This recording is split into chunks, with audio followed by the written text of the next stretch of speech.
Voice clear है दोस्तों? आप सभी का बहुत बहुत स्वागत है आज की क्लास में। और मैं आपका गाइड ओजांक और breakfast study with Ojaank sir में आप सभी का बहुत बहुत स्वागत है। उम्मीद करता हूं कि अब हम एक नए चरण में जाकर पढ़ाई करेंगे। मेरे पास कल बड़ी संख्या में कोई एक क्वेश्चन आया कि सर अगर हम बिगिनर हैं या अपनी तैयारी को रीफ्रेम करना चाहते हैं तो हम कैसे कर सकते हैं। That is very important. ठीक है, कि हम अपनी पढ़ाई को कैसे जो है रिफ्रेम कर सकते हैं, कैसे जो है वो सही डायरेक्शन में लेकर जा सकते हैं। बड़ा लक्ष्य है, क्वेश्चन बहुत अच्छा है आप लोगों का। ठीक है, काफी ज्यादा इंपॉर्टेंट एक क्वेश्चन है। तो एक बहुत ही महत्वपूर्ण इसमें डायमेंशन भी हमारे सामने आ जाता है, और वो डायमेंशन होता है कि अगर हम किसी बड़े एग्जाम के लिए जा रहे हैं जिसमें बहुत लंबा समय लगना है, जिसमें बड़ी एनर्जी, बहुत ही रिसोर्सेज का जो है यूटिलाइजेशन होना है, तो उस कंडीशन में हम लोग जो है वो कैसे अपने आप को जो है वो ऑप्टिमाइज कर सकते हैं, कैसे हम अपने टारगेट को समझ सकते हैं। आज की मेरी क्लास इसके बारे में है, और मैं उम्मीद करूंगा कि इससे दो चीजें हैं। वो जो बिगिनिंग करने जा रहे हैं, जो अभी शुरुआत करने जा रहे हैं, उनको काफी सही तरीका मिलेगा कि हमें फर्स्ट स्टेप कैसे रखना है। दूसरा, वो जो तैयारी कर रहे हैं, जिनको अभी 6 महीने साल भर हो रहा है, वो भी अपने आप को चेक कर सकते हैं कि मुझसे कहीं कोई गलती तो नहीं हो रही है, मुझे मेरे जो है वो तैयारी में कहीं कोई ऐसा एक स्टेप तो नहीं उठ रहा है जो मुझे जो है वो डिविएट कर रहा है या मुझे डाइवर्ट कर रहा है। या अगर उनके दिमाग में कई प्रश्न आते हैं कि मैं अपने आप को एंथुसियास्टिक क्यों नहीं कर पाता, मैं मोटिवेटेड क्यों नहीं रहता हूं अपने लक्ष्य के प्रति, या मुझे चीजें याद क्यों नहीं रहती हैं, या जो है मेरे दिमाग में अक्सर जो है वो ढेर सारी चीजें क्यों घूमती हैं, ये पढ़ूं पहले या वो पढ़ूं, पहले आंसर राइटिंग करूं या पहले जो है वो चीजों को पढ़ूं, पहले एनसीईआरटी पढ़ूं या पहले स्टैंडर्ड बुक पढ़ूं। तो आपके दिमाग में ऐसे बहुत से प्रश्न हमेशा बने रहते होंगे। तो निश्चित रूप से कई बार क्या होता है कि जब हम बहुत लंबी दूरी तय कर रहे होते हैं तो हमें अपने आप को बार बार चेक करते रहना पड़ता है कि हमारा डायरेक्शन सही है कि नहीं सही है। ठीक है, तो हम अपने आप को चेक करते हैं कि हम डिविएट तो नहीं हो रहे हैं, हम अपने मार्ग से हट तो नहीं रहे हैं। तो आज की मेरी क्लास बेसिकली जो है वो इस बारे में है कि आप कैसे जो है वो अपने आप को प्रिपेयर कर सकते हो, कैसे अपने आप को मॉडिफाई कर सकते हो, कि आप जो है वो कैसे इनपुट अपना देते हुए हम आगे बढ़ सकते हैं। लेट्स मूव ऑन, आगे हम लोग चलते हैं। ठीक है, चलो, तो आज हम बात करेंगे how to crack civil services in first attempt. जैसा कि हेडिंग भी थी हमारी कि हमें इस पर बात करना है कि हम पहले प्रयास में यूपीएससी को क्रैक कर सकते हैं या नहीं कर सकते। बिल्कुल कर सकते हैं। जिन लोगों ने क्रैक किया वो कहीं दूसरे ग्रह से नहीं आए हुए थे, दूसरे गोला के भी नहीं थे, वो यहीं के थे। बस अब सवाल है कि उनकी स्ट्रैटेजी क्या रही। इस बीच आप लोगों ने तमाम यूट्यूब पे जो है टॉपर्स के वीडियो देखे होंगे, उसमें चाहे वो जो है जुनैद का वीडियो हो या तमाम लोगों का, उन्होंने एक बात कही कि हमसे स्टार्टिंग में कुछ गलतियां हुई जिसकी वजह से मुझे 3 या 4 अटेम्प्ट लगे। यानी वो मानते हैं कि आप इस एग्जाम को फर्स्ट अटेम्प्ट में क्रैक कर सकते थे अगर उनको शुरुआती दौर में ही वो फंडामेंटल मिल चुके होते। तो उन सब लोगों से बात करके मैं जब लबासना गया तो वहां पे कम से कम मैं 20 ऑफिसर से, आईएएस ऑफिसर से मिला जो अभी ट्रेनिंग वहां जिनकी चल रही थी। उनसे मैंने बात किया, उनकी बातों को मैंने डायरी में नोट डाउन किया, उनसे क्या बेसिक गलतियां रही, किसने अच्छा किया, किसने बुरा किया, कौन अपनी जो है सक्सेस से सेटिस्फाइड है। तो ये सब चीजों के बारे में मैंने जो है बहुत विस्तार से उनसे बात किया, और उसके आधार पर मैंने एक प्रेजेंटेशन प्रिपेयर किया कि मेरे अपने स्टूडेंट्स अगर जो बिगिनिंग करना चाह रहे हैं, अच्छे से प्रिपेयर करना चाह रहे हैं, तो वो किन स्टेप को कब कब फॉलो कर सकते हैं और कैसे खुद को मोटिवेट कर सकते हैं, खुद को इंस्पायर करके रख सकते हैं कि उनको इस पूरी लंबी यात्रा में कभी थकान ना हो। चले दोस्तों, शुरू करें। अच्छा लगेगा अगर आप इन स्टेप्स को बड़े ध्यान से लिखें और इस पर मुझसे चर्चा करें, क्योंकि हर स्टेप में एक बड़ी गहराई है। हर स्टेप किसी किताब से लिए गई जो है वो थॉट्स नहीं है। ये मैंने जो है वो जब कई संख्या में जब ऑफिसर से बात की, वो जिन्होंने कई अटेम्प्ट खराब किए, वो जिन्होंने पहले अटेम्प्ट में कर लिया, ठीक है, वो जो बहुत मुश्किलों से लड़ते हुए आगे बढ़े, वो जिनके पेरेंट्स उनको पढ़ाना नहीं चाहते थे, उन सभी से मेरा बात करने के बाद जो आपकी जिंदगी की जो कॉमन समस्याएं हैं उनको लेते हुए मैंने इस सेमिनार को प्रिपेयर किया है, जो आपकी लाइफ में एक टर्निंग पॉइंट हो सकता है। चलिए देखते हैं कि आज मैं उसके कितने हिस्सों को पूरा करता हूं। बेसिकली जब हम किसी चीज की शुरुआत करते हैं, जब हम कोई मकान बनाते हैं, तो मकान में सबसे पहले क्या चीज करते हैं। आपने कई बार मकान बनते हुए देखा होगा, आपका अपना घर का बना होगा, तो सबसे पहले हम डिजाइन तैयार करते हैं। ऐसा नहीं होता कि हमारे पास जमीन पड़ी है, हम भूमि पूजन किया और भाई लग जाओ मजदूर, जहां जहां खोद पाओ वहां वहां खोद लो, जहां जहां दीवार डाल सको वहां दीवार डाल दो, और थोड़े समय बाद कुछ एक बहुत ही विचित्र सी चीज तैयार हो। ऐसा होता है? ऐसा नहीं होता है। तो जब हम कोई मकान बनाने जाते हैं, आपके माता पिता हो सकता है उन्होंने कभी आईएएस की तैयारी ना की हो, या आपने कभी जो है वो देखा होगा हमारे आसपास के लोगों में कभी आईएएस की प्रिपरेशन नहीं की है, लेकिन जब आप उनका बिहेवियर देखते हो, आप उनके बारे में जब जानते हो, तो आप एक नोटिस करते हो कि सबसे पहले उनको पता हो मकान का नक्शा कहाँ है। नक्शा, ये वर्ड जो है मैप, बड़ा इंपॉर्टेंट वर्ड होता है। क्या है इसका मतलब? है कि जो मुझे पाना है उसका मेरा फ्रेम वर्क कहाँ है, मेरा जो है वो कहाँ पर कमरे होंगे, पहले क्या डिस्कशन होता है, कहाँ ड्राइंग रूम होगा, कहाँ किचन होगा। ये ऐसे होता है कि चल यार कमरा बनाना शुरू करते हैं, जहां बचेगा वहां टॉयलेट डाल देंगे, जहां बचेगा वहां पे जो है किचन डाल देंगे। ऐसा कोई नहीं करता है, ठीक है, कोई नहीं करता है। तो हम जब अपनी तैयारी को करने जा रहे हैं और हम अपने पूरे जीवन की जो है वो निर्माण कर रहे हैं, पूरे जीवन का जो हम डायरेक्शन चेंज कर रहे हैं, तो हम इतना हैपहजार्डली क्यों करते हैं? साहब मुझसे बच्चा पूछते हैं सर आईएएस की तैयारी करनी है, आईएएस की तैयारी करनी है, ठीक है, बहुत अच्छी बात है, आईएएस की तैयारी करनी है, बट तुम्हारा लेआउट कहां है, तुम्हारा प्लान कहां है, तुम्हारा ड्राइंग रूम कहां होगा, तुम्हारा जो है वो बेडरूम कहां होगा, तुम्हारा पूजा घर कहां होगा, तुम्हारा जो है किचन कहां होगा? यानी कि तुम किस स्तर पर अपनी जो है वो बिगिनिंग करोगे, कब एनसीईआरटी की तरफ जाओगे, कब स्टैंडर्ड बुक पढ़ोगे, कब एसे राइटिंग करोगे, कब जो है वो तुम्हारा आंसर राइटिंग में कमांड होगा, कब अपना व्यक्तित्व परीक्षण कर पाओगे, ये सारी चीजें तुम्हारा पहले दिन ही फ्रेम आउट हो जाना चाहिए। अगर नहीं है तो फिर आप अंदाजा लगा के देखो कि अगर किसी मकान का नक्शा नहीं है और वो व्यक्ति अपना मकान बनाने जा रहा है तो उसके मकान की क्या दुर्दशा होगी, क्या चीजें होंगी, इसके बारे में आप अंदाजा लगा सकते हो। और हमारे कई स्टूडेंट का जो करियर तबाह हो जाता है, जो वो बहुत लंबे समय बाद बर्बाद हो जाते हैं, उसके पीछे सबसे बड़ा कारण ये है कि वो आईएएस बनना चाहता हूं, लेकिन आईएएस बनने के पीछे जो फ्रेमवर्क है वो पूरी तरह से मिसिंग है, पूरी तरह से गायब है। उनको नहीं पता कि मेरे मकान में कौन सी चीज कहां होगी। सो जब आप अपने छोटे से सेगमेंट के बारे में जब इतना कुछ सोचते हो मकान बनाते समय, इसमें तो आपका पूरा जीवन जो है वो समर्पित होने जा रहा है। लेट्स स्टार्ट, हम लोग शुरू करते हैं। जैसा कि कहा जाता है, एथिक्स में भी ये बात लिखी हुई है कि जब भी हम किसी चीज की शुरुआत करें तो राइट एटीट्यूड और राइट टेम्परामेंट से हमारी शुरुआत होनी चाहिए। जी हाँ, it is not about NCERT which is very important. NCERT आज सबके पास है, मुखर्जी नगर में आ जाओ, कोई स्टूडेंट ऐसा नहीं होगा जिसके पास नई और पुरानी एनसीईआरटी तुम्हें ना मिल जाए, भले चाहे वो सर के नीचे रख के सोए या कहीं पे जो डाल दे, उसके कमरे में ये मिलनी है कुछ चीजें, ठीक है। उसके पास हिंदू आना ही आना है, उसके पास जागरण आना ही आना, उसके बाद भी वो प्री नहीं निकाल पाता। उसका कारण क्या है? किताब तो है लेकिन किताब का इस्तेमाल कैसे करना है ये वो उसके पास जानकारी नहीं है। तो मैं आपसे आज बात करने जा रहा हूं स्टेप बाय स्टेप, मतलब बिगिनर से, या जो लोग अपनी तैयारी कर रहे हैं वो भी अपने आप को रिफ्रेम कर सकते हैं, अपने आप को करेक्ट कर सकते हैं। करेक्शन हमारा सबसे बड़ा गुण होता है, तो हम उसके बारे में आज बातचीत शुरू करते हैं। सबसे पहले चीज होता है राइट एटीट्यूड, क्योंकि स्ट्रेटजी हमारी सबसे इंपॉर्टेंट इसी से शुरू होती है। मैं क्या चाहता हूं, ठीक है, आज हम बात करते हैं सबसे पहले अपनी इस कहानी की। अगर आप लिखोगे तो मुझे बहुत अच्छा लगेगा। सबसे बड़ी बात, जो सबसे बड़ा डर है, सबसे बड़ा डर क्यों कहता हूं? क्योंकि ये एग्जाम ऐसा है जिसमें लगभग 1300 में एक बच्चे का सिलेक्शन होता है। 1300 में एक बच्चे का सिलेक्शन होता है जब हम यूपीएससी की तरफ जाते हैं। ये देश का सबसे बड़ा ड्रीम है, आज भी ये देश की सबसे बड़ी प्रतिष्ठा है। अगर किसी का बच्चा आईएएस आईपीएस बन जाता है तो आपने खुद देखा होगा उसका क्या सम्मान होता है। आप उसको किस नजर से देखते हैं? जब मुझे याद है कोविड-19 से जस्ट पहले जब हमारे यहां सेमिनार हुआ और अतहर आमिर जब आए, तो आप अंदाजा करेंगे कि हमने बत्रा सिनेमा हॉल बुक करके रखा था और बत्रा सिनेमा के मालिक ने कहा था कि पिछले 10 सालों में सबसे ज्यादा आपके पास जो है क्राउड आया था। मुझे बहुत अच्छे, आप में से हो सकता है कोई इसमें आया भी हो। और आप आश्चर्य करेंगे, हमने 11 सिक्योरिटी गार्ड बाउंसर्स जो है रखे थे ताकि अतहर आमिर की सुरक्षा जो है सुनिश्चित की जा सके। और उसके बावजूद भी इस भीड़ ने सिर्फ उनको देखने के लिए, उनको, मतलब मुझे याद है कुछ बच्चों ने कहा कि सर हम उनको पास से जाकर देखना चाहते हैं, हम इनको वीडियो पे देखना है। वो रोने लगे बच्चे कि हमें सर उनके साथ खड़े होना है, उनके साथ फोटो खिंचाना है। मैं बाद में सोचने लगा कि वो भी तो हमारी आपकी तरह एक इंसान है। आज से कुछ साल पहले वो एक कश्मीरी युवक को कौन जानता था? कोई नहीं जानता था। बट नाउ डेज ही और she can be a celebrity. कोई भी जो है वो सेलिब्रिटी हो सकता है, बशर्ते आपको ये बात पता हो कि मुझे पाना क्या है। बहुत महत्वपूर्ण है। लोग उनकी फोटो लगाते हैं, उनके जो है वो इंस्टाग्राम को लाइक करते हैं, उनके फोटोज को लाइक करते हैं। बहुत से लोग हैं, ये कोई भी हो सकता है, चाहे वो हम जो है टीना डाबी, अतहर आमिर, ये तमाम और भी जो टॉपर्स निकल कर आते हैं, उन सबकी मैं बात कर रहा हूं। आपने देखा होगा उनकी जो पोजीशन होती है सडनली जो है सोसाइटी में चेंज हो जाती है, उनके प्रति नजरिया चेंज हो जाता है। आप किसी से जाके गलती से कह दो कि मैं आईएएस हूं, तो आप देखिए कि बड़ा जो है ताकतवर व्यक्ति भी है, नेता भी, अधिकारी भी, तो वो भी उसका अचानक से एटीट्यूड क्या हो जाता है, वो चेंज हो जाता है। चलिए अब हम बात करते हैं। सबसे पहले मेरा टॉपिक ही बड़ा वियर्ड है, मैं उसके बारे में बात करूंगा कि जब 1300 में एक बच्चे का सिलेक्शन होता है तो 1299 क्या कर रहे होते हैं? क्या उनमें कोई बहुत बड़ी कमी होती है?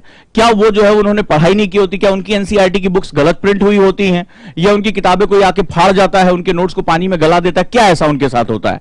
तो सबसे पहले जो मैं आज बात करने जा रहा हूं वो सबसे इंपॉर्टेंट सेगमेंट है। कहता हूं मेरी एक आदत है मेरे जीवन की, मैं हमेशा कहता हूं कि प्रिपेयर फॉर द, जैसे कहते हैं रेडी फॉर, जो प्रिपेयर फॉर द बेस्ट, हमने हमेशा अपने बेस्ट के लिए प्रिपेयर करो, but ready for the worst. ये मेरा अपना फंडामेंटल है। मैं जब भी किसी से बात करता हूं तो मैं सबसे पहले उसके नेगेटिव पॉइंट्स के बारे में बात करता हूं, ठीक है, कि भाई नेगेटिव हो जाएगा तो क्या होगा, ठीक है। तो मेरा ये हमेशा जो है फंडामेंटल रहा है कि प्रिपेयर फॉर द बेस्ट, सबसे बेस्ट के लिए अपने आप को प्रिपेयर करो, but ready for the best, क्योंकि हर चीज हमारे कमांड में नहीं होती है। तो सबसे पहले मैं यही आऊंगा कि हम फेल क्यों कर जाते हैं। अगर मुझे ये पता चल गया तो मैं अगर उसको अपनी जिंदगी से हटा दूंगा तो बचा हुआ हिस्सा मेरी जीत होगी।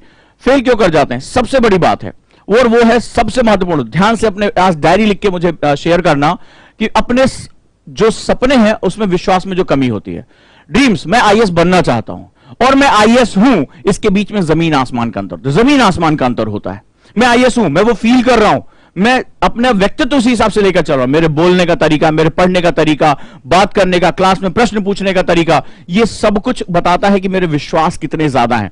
जब आपसे लोग कह रहे हैं कि जब आप मेरे से व्हाट्सएप पे मुझे मैसेज पूछते हो, सर वो पापा कह रहे थे कि आईएएस नहीं बन पाओगे, मेरी उम्र इतनी हो गई है, ये प्रश्न मेरे पास बहुत आते हैं, हजारों की संख्या मेरे पास व्हाट्सएप आता रहता है। तो सर ये मेरे से वो पापा कह रहे थे कोई छोटा मोटा इम्तिहान दे लो या जो है वो कुछ और देख लो, कुछ सर मुझे इसके साथ साथ कुछ और भी कर देना चाहिए, सर मैं नौकरी करता हूं, मैं आईएएस बन पाऊंगा कि नहीं बन पाऊंगा। ये आप मुझसे नहीं कह रहे हो, मुझे समझ में आती है, मुझसे नहीं कह रहे हो, ये तुम खुद को समझा रहे हो। बहुत ध्यान से मेरी बात को समझना, ये खुद को समझा रहे हो, क्योंकि विश्वास और अविश्वास ये दोनों एक साथ नहीं रह सकते कि थोड़ा थोड़ा विश्वास, ऐसी कोई चीज एग्जिस्ट नहीं होती है। या तो किसी चीज में पूरा जो है ट्रस्ट होता है, पूरा फेथ होता है, या नहीं होता है। ठीक है, आंशिक रूप से इनका कोई जगह नहीं कि मैं थोड़ा थोड़ा विश्वास करता हूं कि मैं आईएएस बन सकता हूं, कोई चीज नहीं है। या तो मैं विश्वास करता हूं कि मैं आईएएस बन सकता हूं, या तो मैं विश्वास नहीं करता हूं। There is no such thing थोड़ा थोड़ा, आंशिक या जो है पार्शियल नहीं होता है। तो आज से एक बात ध्यान रखना कि अगर तुमने जिस दिन अपने इस जो कॉन्सेप्ट को परसीव कर लिया, इसको जो है वो आपने समझ लिया कि भाई मेरा सपना है, मुझे आईएएस बनना है, तो उस दिन ये समझना तुम्हारा ही सपना है और इसके लिए तुम हर कीमत तैयार जो है दे सकते हो। एक्चुअली किसी सपने को धारण करना, ठीक है, वो एक उसी तरह जैसे एक माता अपने गर्भ में अपने बच्चे को रखती है, बिल्कुल ऐसा ही है। तो आप कभी किसी माता से कहो जो अपने बच्चे को प्यार करती थी, किस परिस्थिति में अपने इस बच्चे का त्याग कर दोगे? कहेगी किसी परिस्थिति में नहीं, जब तक जीवित हूं, अगर वो माता है, अगर वो जीवित हूं तो तक मैं इस बच्चे की रक्षा करूंगी किसी भी तरीके से, मुझे लाख कष्ट हो जाए, मुझे इस बच्चे को जीवित रखना है। तो वो हर कार्य वही से ही करती है कि ताकि उसके बच्चे को कभी कोई नुकसान ना हो, उसका बच्चा स्वस्थ हो और वो अच्छी जिंदगी जी सके। यानी माता का जीवन जो है अपने बच्चे के लिए समर्पित हो जाता है।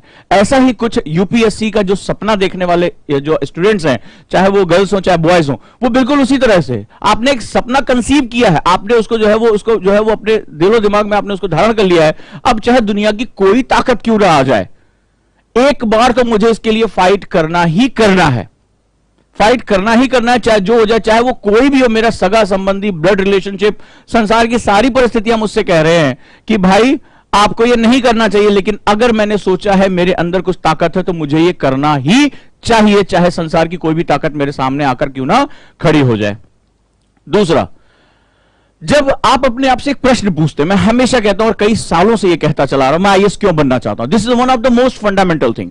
मैं यकीन मानिए आपको लग रहा होगा कि ये प्रश्न में क्या दम है, इसमें कौन सी, या आप अखबार पढ़ना बताइए, फलाना बताइए। अरे आज की डेट में इतना जो है जानकारी यूट्यूब पे पड़ी है, लोग सुबह सुबह उठ के अखबार पढ़ा रहे हैं, सब कुछ कर रहे हैं, उसके बाद भी पढ़ क्यों नहीं पा रहे हो? मेरा प्रश्न यही है। इतने चैनल्स हैं अखबार पढ़ाने, एडिटोरियल, फलाना ढिकाना, क्या क्या नहीं है आज की डेट में। इतनी एबंडेंट इंफॉर्मेशन है कि तुम खाली क्लिक करो और तुम्हें सब कुछ मिल जाएगा, उसके बाद भी पढ़ क्यों नहीं पा रहे हो? उसके बाद भी शाम को परेशान क्यों रहते हो कि यार आज मैंने था तो सब कुछ, अखबार भी आया था, वीडियो भी था, किताब भी थी, मैं पढ़ा क्यों नहीं? मैंने आज का दिन बर्बाद क्यों कर दिया? मैं वो वेब सीरीज क्यों देखने लगा? मैं दोस्त के साथ कहीं चला क्यों गया? ये प्रश्न हमेशा आपको काटता होगा कि मैंने सोचा था 8 घंटे पढ़ूंगा तो मैं 2 घंटे में ही क्यों थक गया। ये प्रश्न परेशान जरूर करता होगा, आज पक्का करता होगा, आपको कहीं ना कहीं कचोटता जरूर होगा। जो नहीं, जिनको कचोट रहा वो ये देख ही नहीं रहे हैं, ये वीडियो उनको जरूरत ही नहीं, वो पढ़ रहे हैं अपना बैठ के, क्योंकि वो तो अभ्यस्त हो चुके हैं, उनको तो पता है कि वो तो योगी की तरह है, वो तो जो है वो अब धुनी रमा चुके हैं अपनी, वो तो तभी उठेंगे जब जो है वो लबासना का रास्ता उनके लिए खुल जाएगा। बट सबसे बड़ा उसका कारण है कि आपको ये पता ही नहीं है कि मैं आईएएस क्यों बनना चाहता हूं। अपने कारण को ढूंढो, उस वास्तविक कारण को ढूंढो जो तुम्हारे सपनों की जो है नींव को बहुत मजबूत कर सके। सपनों का पत्थर रखना बड़ा आसान है, जैसे हमारे नेता शिलान्यास करते हैं, लेकिन उस प्रोजेक्ट को पूरा करना बड़ा मुश्किल है कि उस पत्थर को सीमेंट लगा के जो है वो क्या कर सको, उसको जो है जड़वत कर सको, रोक सको उसको कि भाई अब हिलेगा नहीं, चाहे दुनिया की कोई भी ताकत आ जाए। राइट। और जो लाइन मैंने अगली लिखी है वो सबसे इंपॉर्टेंट है, you are interested in UPSC but not committed in UPSC. बहुत ही महत्वपूर्ण लाइन है, बहुत ही जबरदस्त ये लाइन है। इंटरेस्टेड हो, मैंने ये अपने व्यवहार में देखा है। सर मेरे पास बच्चे बच्चियां आते हैं बहुत से, मतलब मैं तो सबसे साक्षात्कार करता रहता हूं, मिलता रहता हूं, मेरा एक शौक है। सर मैं आईएएस बनना चाहता हूं। हाँ बहुत अच्छी बात। सर मैं आईएएस बनना चाहती हूं। सर मेरा एक ही सपना है, सर मुझे फर्स्ट अटेम्प्ट में क्लियर करना है। ठीक है, आप आए जनवरी में, आपने ये बात बहुत जोर से कही, सर मुझे कुछ भी बताइए, मुझे क्या करना होगा। ठीक है, मार्च आते आते, हाँ बेटा कहां थे आप, क्लास भी नहीं आए। वो सर कुछ काम पड़ गया था जरूरी, तो हम जो है क्लास नहीं आ पाए।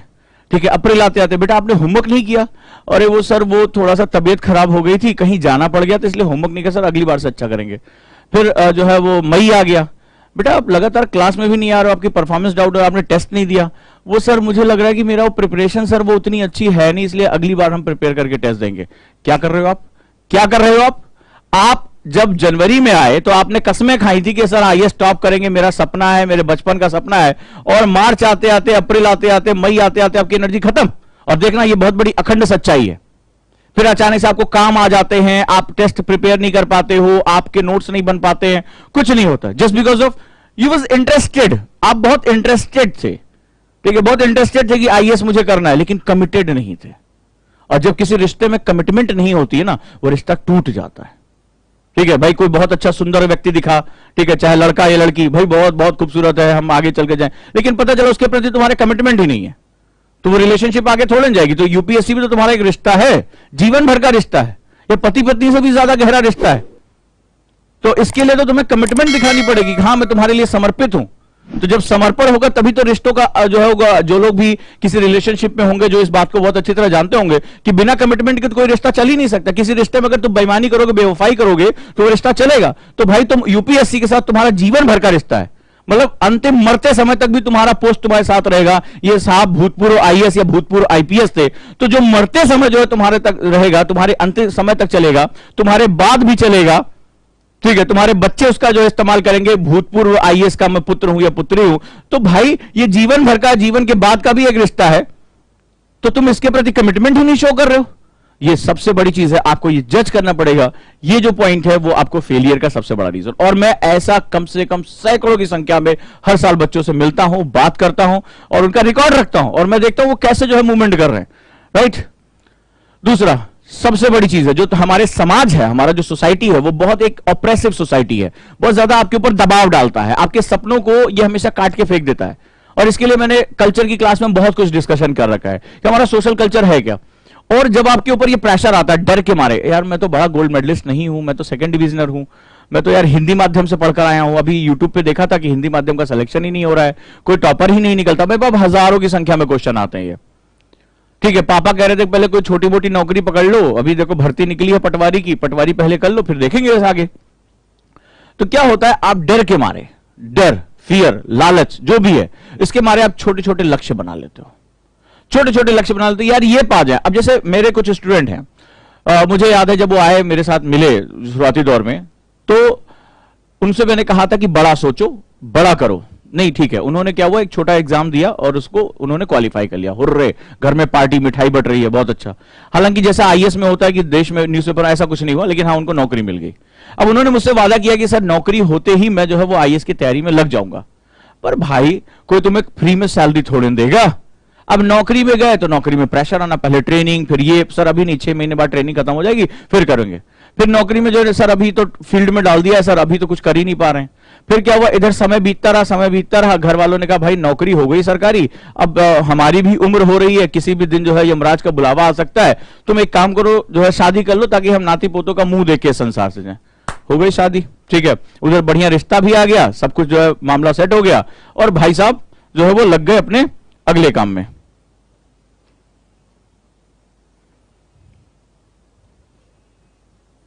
वो अपने काम में लग गए। नतीजा क्या हुआ, धीरे धीरे फिर शादी हो गई, बच्चे हो गए, पूरा करियर तबाह। अगर अब मैं पूछूं कि यूपीएससी के बारे में क्या सोच रहे हो, बोले सर मैं अपने बच्चे को आईएएस की तैयारी कराऊंगा। ठीक है, ये मजाक की बात नहीं है, ये मैंने देखा अपने सामने। सर मैं अपने बच्चे को सर मैं बहुत बढ़िया से पढ़वाऊंगा। और मैंने कहा तुम्हारा जब सपना पूरा नहीं हुआ, तुम अपने सपने के लिए लड़ पाए, तो तुम्हें किसने हक दिया है कि अपने बच्चे से वो कहो कि तुम ये सपना पूरा करो। अरे वो नहीं आईएएस बनना चाहता, वो फुटबॉलर बनना चाहता, उसको जो बनना चाह रहा वो बनने दो। तुम्हारी अपने जीवन पे कमांड है और तुम उसको तो नहीं कर पाए, तुम उसके ऊपर अपने सपनों को क्यों थोप रहे हो। मारोगे, पीटोगे, जबरदस्ती पढ़ाओगे, उसको नहीं पढ़ने का मन है फिर भी उसकी जिंदगी बर्बाद करोगे। अपनी तो बर्बाद किया ही, अब उसकी भी बर्बाद करोगे। तो ये बहुत ही बड़ा एक फैक्ट है कि कभी भी अपने छोटे लक्ष्य मत बनाना। ठीक है, हमेशा बड़ा सोचो, क्योंकि मानव दिमाग की कोई सीमा नहीं है। मानव जो सोच लेता है, जब उसके पास कोई विकल्प नहीं बचता तो वो बड़े से बड़े चमत्कार कर देता है। और पूरा इतिहास उठा के देखो, ऐसे ही चमत्कारों, ऐसे ही क्रांतिकारी परिवर्तनों से ये चीजें बनी हुई हैं। जब हमारे पास कोई विकल्प नहीं बचा कि अब डू और डाई कंडीशन है, मुझे ये बड़ा करना है, और उन्होंने कर दिखाया। मानव मन को, जो मानव का दिमाग है, इसको बहुत ही विचित्र तरीके से बनाया गया। ये आप इसकी सीमाएं तय करते हैं, ये अपनी सीमाएं कभी तय नहीं करता है। आप क्या सोचना चाहते हो, क्या पाना चाहते हो, कितनी असंभव चीजें आप सोचते हो, आपके लिए वही सब कुछ बना है। तो आप क्या कहते हो, भाई साहब हम इतने ब्रिलियंट नहीं है। तो क्या तुम्हारे दिमाग में फफूंदी लगी हुई है जो ब्रिलियंट नहीं हो, या तुम्हारे दिमाग का आधा हिस्सा किसी ने ले लिया है? सेम दिमाग है, आप सवाल है कि तुम उपयोग नहीं करना चाहते। तो हमेशा याद रखना कि हमेशा अपने लक्ष्य जो है वो बड़े से बड़े बनाओ और उसके लिए डट जाओ। एक जीवन मिला है, उसके लिए समर्पित रहो, एक ही लक्ष्य बनाओ, मुझे यही पाना है। और नेक्स्ट वन, अगला जो सबसे बड़ी बात है, आपको अपने लक्ष्य से प्यार नहीं है। सबसे इंपॉर्टेंट है, when you fall in love, जब आप किसी चीज के साथ प्यार में पड़ जाते हैं, चाहे वो क्रिकेट का बल्ला हो, चाहे मुझे याद है साइकिल हो, कोई भी चीज हो, ठीक है, तो आप उसके बारे में ही सोचते रहते हैं, उसके बारे में रिसर्च करते रहते हैं, उसके साथ आप प्यार में होते। तो यूपीएससी को प्यार क्यों नहीं करते, अपने लक्ष्य को प्यार नहीं करते? उसी के बारे में दिन रात सोचिए, उसी के लिए समर्पित रहिए, उसके लिए जो है वो अपने आप को झोंक दीजिए। देखिए कैसे आपको यूपीएससी मिलता नहीं है। ये वो फंडामेंटल रीजन है जो मैंने जो अपने लोगों से देखा है, बात किया है, डायरी में जो इनपुट्स लिखे हैं, उससे मुझे ये पता चला ये सबसे पहले रीजन है फेल होने के। इट इज नॉट एनसीईआरटी की हमने पुरानी वाली पढ़ ली थी, नई वाली से क्वेश्चन आया, ऐसा कुछ नहीं था। लक्ष्मीकांत का साहब मैंने जो है वो चौथा एडिशन पढ़ा था, पांचवा होता तो हम टॉप कर जाते, ऐसा भी कुछ नहीं है। ठीक है, तो सारी बुक्स, सारे टीचर, सारी किताबें, इंटरनेट सबके लिए ऐसे ही निःशुल्क पड़ा हुआ है, ऐसे ही ओपन है। बस सवाल यह है कि आपके पास वो फंडामेंटल है नहीं। क्योंकि जब तुम YouTube पे बैठे होगे, जैसे यहां पर भी है, मैं रोज देख रहा हूं, फ्री क्लास चल रही है, YouTube पे भी जाती है, उसमें क्या होता है, 5-6 ऐसे स्टूडेंट है जो दूसरे लड़कियों से, क्या कर रही हो, मुझे अपना नंबर दे सकती हो, उनको क्यों तुम यहां आए हो, क्यों तुम इस क्लास में आए हो? अरे भग लो यार, अपनी और जिंदगी जो है दूसरों की भी जिंदगी बर्बाद कर रहे हो। ठीक है, तुम क्या करती हो, तुम कैसे पढ़ रही हो, क्या हम जो है मिलकर स्टडी कर सकते हैं? अरे वाह, ये अलग ही अपनी दुनिया बसाए पड़े हैं।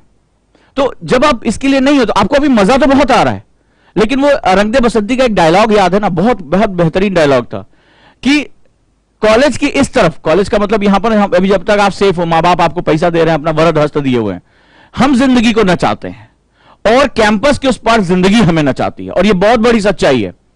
ठीक है, बहुत बड़ी सच्चाई। आज मजे ले लो, आज जो है मोबाइल खरीद लो, एंजॉय कर लो, चैटिंग कर लो, मां बाप से पैसे ले लो, कोई बात नहीं, बस ये सीमाएं कुछ जल्दी ही आ रही हैं।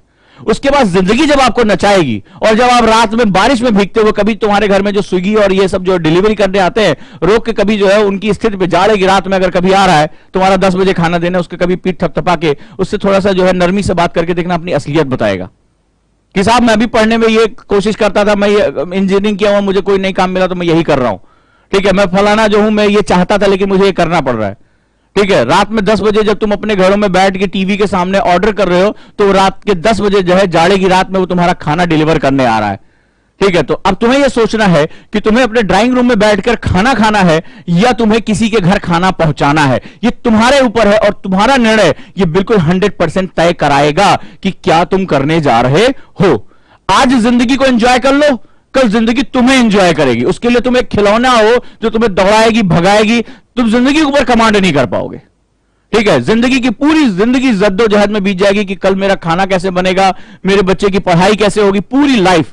और अगर आज तुमने जो है वो लड़ लिया, आज अपने सपनों में जान डाल दी, तो कल जिंदगी तुम्हारी शर्तों पर चलेगी। तुम क्या चाहते हो इस बात पर डिपेंड होगा।